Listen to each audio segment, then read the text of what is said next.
Welcome to episode number 57, and in today's episode, I'm going to give you 3 ways to help increase your confidence. Stay tuned.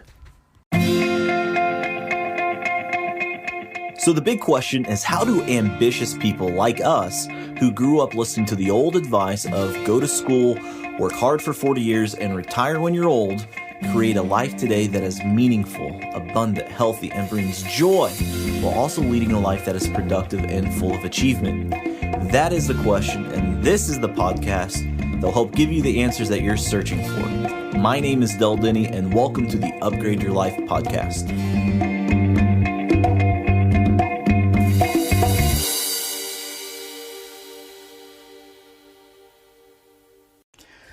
Welcome to the Upgrade Your Life podcast, and in today's episode, I'm going to give you 3 tips to really increase your confidence. Now, not everybody is super confident. I get that. I'm a very confident person, but I didn't grow up very confident, and I was probably more on the timid side. But the great thing is that confidence comes from experience. It doesn't really come with age. It comes more with experience. And so I'm going to give you 3 things today that can help boost your confidence. And so I know for myself, anytime I go up on stage, for example, that's one thing that I want to do is I want to make sure that I'm very confident. I'm projecting confidence. When I'm walking into a business meeting, I want to project confidence. Anytime I'm trying something new, it's easy to slip into the timid stage, the quiet stage. But what we want to do is we want to trigger that confidence, because people want to work with confident people. People want to date confident people. People want to work with confident people. And so I'm going to give you 3 ways that you can improve your confidence. And they're pretty easy. I have a few different ways, but I'm going to give you 3 right now. So here is the first one. The first one is to improve your physiology. Well, what does that mean?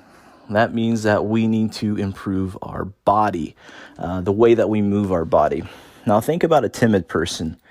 How does a timid person look? Well, they're usually slouched down. Their shoulders might be in a little bit. They're more or less, they just look like a slouch, right? Another thing that they might do, I'm a big body language person. Your body really expresses communication. And when it comes to body language, there's another one. It's for guys, when they stand there and they cross their hands and they're kind of covering their manhood, if you will. That is not a very confident pose. What it's really projecting is that you are not confident. You're hiding your manhood. That's really what it means. If you ask any body language expert, that's what they're going to tell you. And so whenever you need to be more confident or you're feeling a little timid, the first thing is to check your physiology. What is your body saying right now? Are you slouching right now? Right now as you're listening to this, what does your body look like? Are you slouching in the chair? Is your shoulders in a little bit? Take account of what you're doing right now. Now, how do we change that? Well, what we do is to become more confident is we change our physiology. I'll give you an example. Before I walk up on stage, now imagine this, there's 100 people in the room. I get it, social distancing, but in the past, I spoke to a lot of people.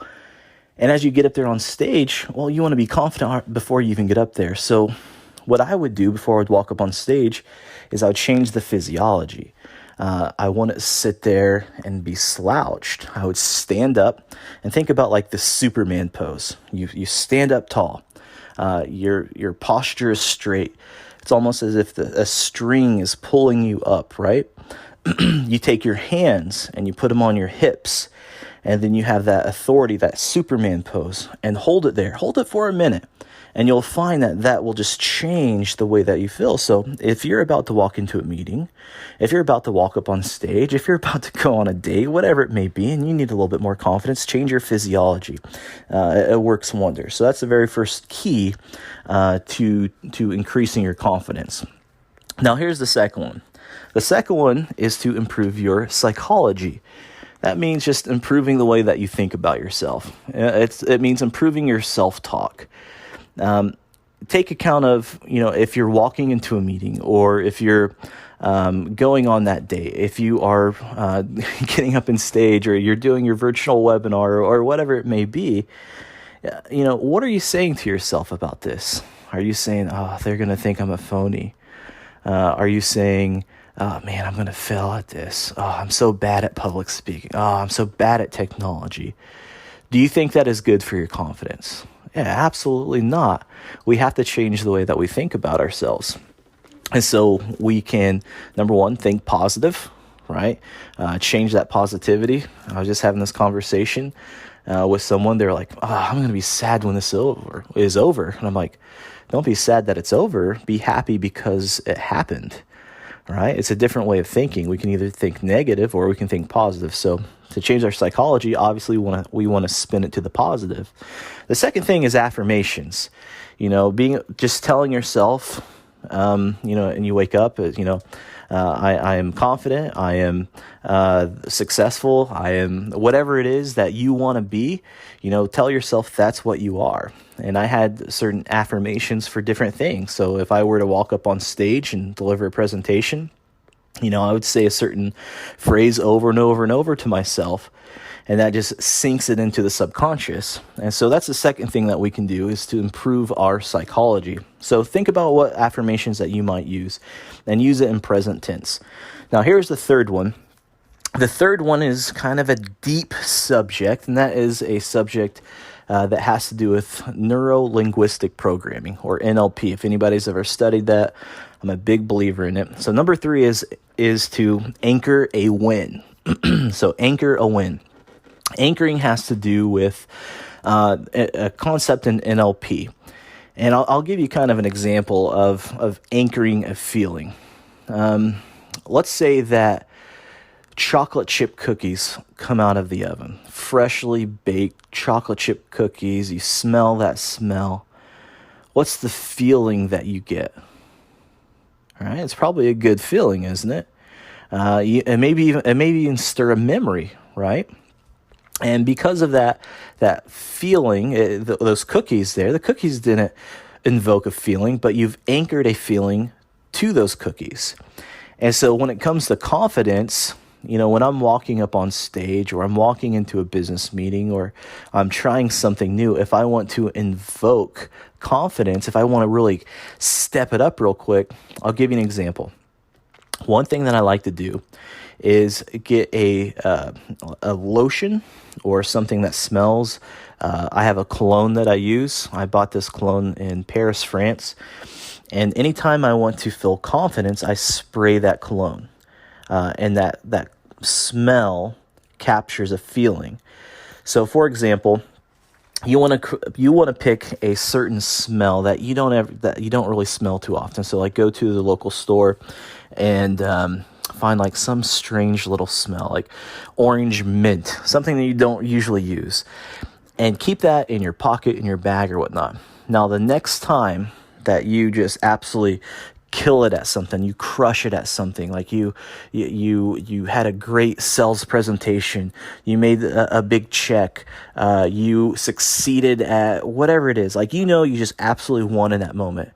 While you're in that high, while you're in that zone, take that lotion or that cologne and take a big sniff of it. Just soak it in, and just remember the situation that you're in. Just remember, as you've got that win and you smell that, you're now anchoring that feeling, that win, that confidence to that smell. All right, now, so here's what we do.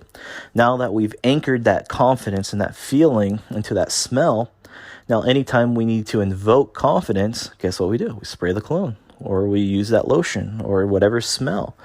And so if I'm walking up on stage, or if I'm going into a meeting, or whatever it is, I spray a little bit of that cologne, and bada bing, bada boom, there it is. I remember that feeling, and invokes that confidence. I'm ready to go. And so that's another trick of the trade when it comes to invoking confidence in your life, is to anchor a win. So I went a little deep with you on that one, but that one helps out quite a bit. I know as I've shared that with other people, they're like, oh, that makes sense. It was awesome right there. So hopefully that helps you too. So those are 3 ways that I like to increase my confidence. Number one is to improve my physiology. Number two is to improve my psychology. And number three is to anchor a win. Now, again, by all means, this is not a end-all be-all list. There's more ways to increase your confidence. In fact, I do have a question for you guys that are listening to this podcast. What would you like me to answer for you? What would you like to hear on the podcast? What are you struggling with right now that I can help you with? By all means, send me a direct message on Instagram. I would love to answer your questions. But that's it, my friends. That's 3 ways today on how to improve your confidence. This is Del Denny signing off. Remember, learn, lead, and live to your full potential. Thanks so much for tuning in today. I hope you enjoyed today's podcast. If you've enjoyed this episode, please share it with your friends, and don't forget to subscribe to the show on iTunes to get automatic episode updates for the Upgrade Your Life podcast. And finally, please take a minute to leave us an honest review and rating on iTunes. Your feedback really helps us out when it comes to the ranking of the show, and I make it a point to read every single one of the reviews that we get. So thanks for listening. Thanks for joining me on the Upgrade Your Life podcast. Have a great day.